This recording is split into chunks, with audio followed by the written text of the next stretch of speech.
Hi, thanks for joining me today. I'm going to be making a Swiss chard pie out of the Swiss chard from my garden. Now, it's not your traditional pie. I call it a pie because I cook it in a pie tin, but it comes out really good. If you've never tried Swiss chard, this is a great way to eat it. It's really good.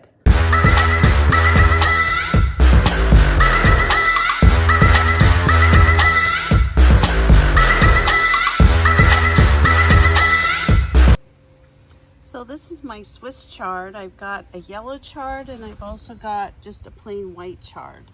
And I'm going to be cutting some of that for a Swiss chard pie that I'm making. And I'm also going to be cutting a little bit of lettuce for a cheeseburger salad that I'm making for dinner tonight. So I actually take some of these outer leaves and I cut these, and these are what I use to make the pie.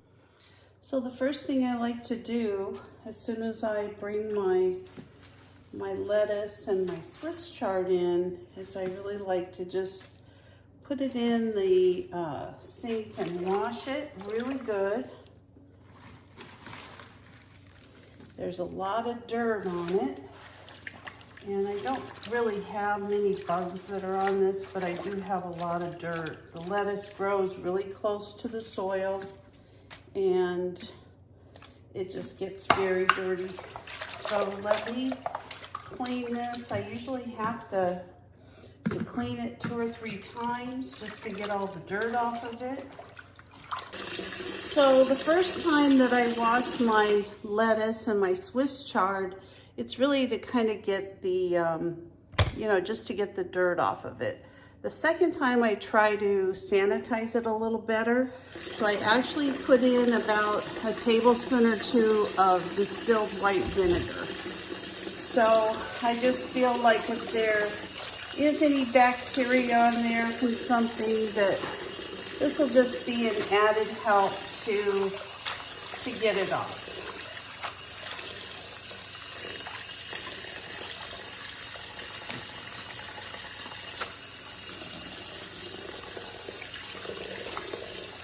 And then the third time I rinse it, it's really just going to be, the last little bit of fresh water. Now you could do some of this outside if you like. I just find it's a lot easier to do this here in my sink. And so I'm going to give it one more wash. I just kind of like to see the water come out clean. And there's still stuff in it, so, and who knows what it is. It's so tiny. I'm sure I've eaten a few bugs in my lifetime being an organic gardener, but that's the way it is. So we're going to give it one more bit of water. Just get any of the vinegar off that's on it. Clean anything that might be on the lettuce. And this is about as fresh as you're going to find. This is just a beautiful lettuce. It's just that time of the year where everything is,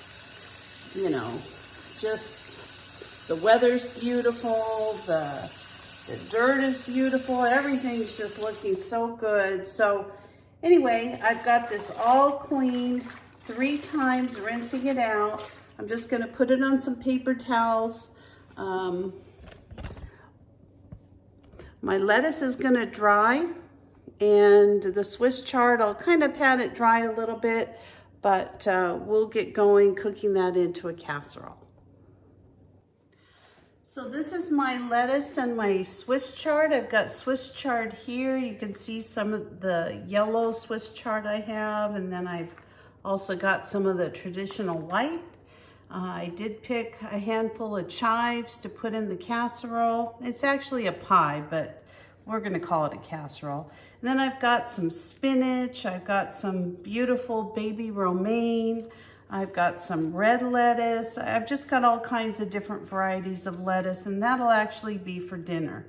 So I'm just gonna let this sit on the counter for a bit and just dry a little bit, and then we'll start with the Swiss chard. So I've got everything ready to start putting my Swiss chard casserole together. I keep saying casserole, it's actually like a Swiss chard pie. I'm only gonna make it in a little pan that I have. This is like an 8x8 pan, but you could do it in a round pie pan, whatever works for you. This doesn't have a crust. You're almost making it like a quiche, only it's, I hate to say it, but it's kind of like whatever you have on hand, you can kind of throw into the pie. So this is just a recipe that's been handed down in our family because Swiss chard is just so good, and a lot of people don't really know how to cook it. But it's actually quite delicious. It has a really unique flavor to it. So what I do is I chop up the Swiss chard. I usually use either crackers or bread to kind of make it a little bit thicker. I put a few eggs in it, cottage cheese if I have it, regular cheese, chives, onions. But let me just show you how I make it. There's no real recipe to this. It's just the flavors that you like. This is my beautiful Swiss chard that I just pulled out of the garden.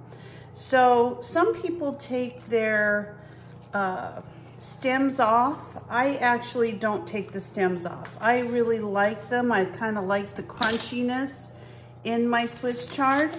So all I do is kind of cut it in half. I'm gonna just take more of these leaves off the middle, like so. And then I'm just gonna take these stems and I'm just gonna cut them into little kind of bite-sized pieces.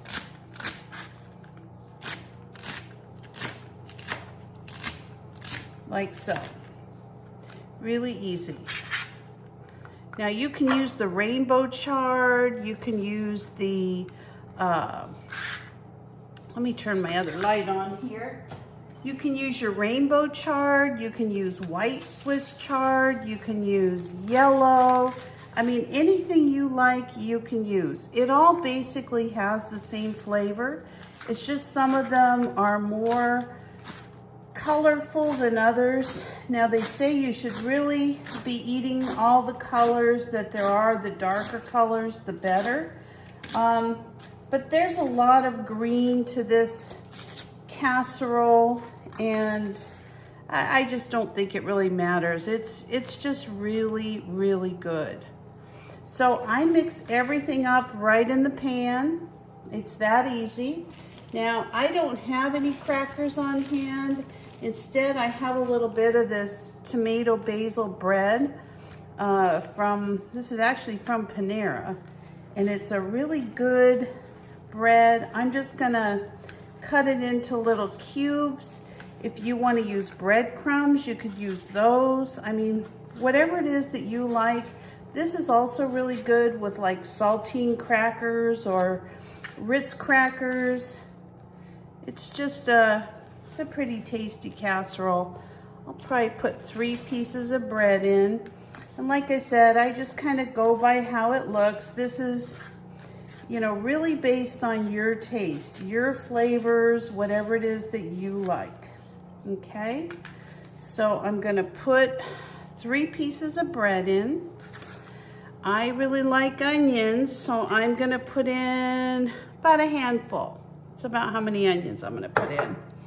I'm gonna move this over a little more so you can see a little bit better. And then I'm gonna take a scoop or 2 of cottage cheese, maybe 2. And I'm also gonna cut up my chives. So I'm going to cut these up. Now, if you don't like chives, leave them out. If you like them, you can always use more. I actually have an herb garden out in addition to my regular garden. So I typically have fresh herbs. Whenever I'm making anything, I can just go out and cut them. If you don't have room for a garden in your backyard or your patio or whatever, you know, a lot of the herbs can be grown right from a pot. So I've got 3 eggs here. All I'm gonna do is just mix this up. And I'm just gonna pour it into the casserole, like so. Thought I had a little canned milk, but I don't, but I do have some box milk. So I'm gonna go ahead and just open that up. And you just wanna put enough in this that it kind of covers this casserole. Kind of like you'd make a quiche. And then my flavorings that I have a garlic and parsley powder. I'm just gonna put a little bit of that in there. Kind of went overboard with that. Of course, I don't know if you can really go overboard with garlic. A little bit of pepper, a little bit of salt, not much. And then I'm just going to mix this up and just kind of get an idea how it looks. Now, this Swiss chard, when it cooks, is actually going to release some water, some moisture into the pie. So it's going to look kind of funny. A lot of this Swiss chard will kind of cook down. Some of it's going to get a little crunchy. This is how I like it. I'm going to put a little bit more milk because I want it to be more like a pie. And those eggs are going to help it to set up. So that's basically all I do. Now you can mix some cheese in with it if you like. I'm going to go ahead and leave mine the way it is. Like the last 10 minutes, I'll probably put some cheese over it, but I'm not going to add cheese to it.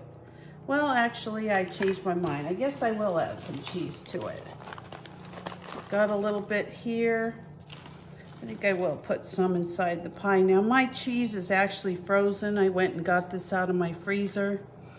But just to add another layer of flavor to it, give that a little stir. It's gonna be delicious. All right, so I'm just gonna kind of squash this Swiss chard down a little bit, just because I want it to cook with the pie as much as possible. Same thing with the little bread cubes. And that's it. I'm gonna go ahead and throw it in the casserole or into the oven just like this. So that's how it's gonna look, just like that. I'm gonna go ahead and turn that. I have my oven preheating to 350. I'm gonna put it in a preheated oven. I'm gonna leave it in there for approximately 25 to 30 minutes, and then I'm gonna check it. I wanna see if it's getting more firm, and then I'll put some cheese over the top of it. I'll bring you back as soon as I take it out. So this does look like kind of a strange dish, but I guarantee you if you try it, you're gonna really love it. It's delicious. So this is how my casserole turned out. I also made a cheeseburger salad, and I'm gonna have a little bit of this Swiss chard casserole. And like I said, it's almost like a quiche. The Swiss chard does make it a little bit more watery, but it just has the most unique flavor ever. So I'm gonna try it for you. And it's kind of hot, so I gotta be careful here. But it's good. It's like one of my favorite things, especially from right out of the garden fresh.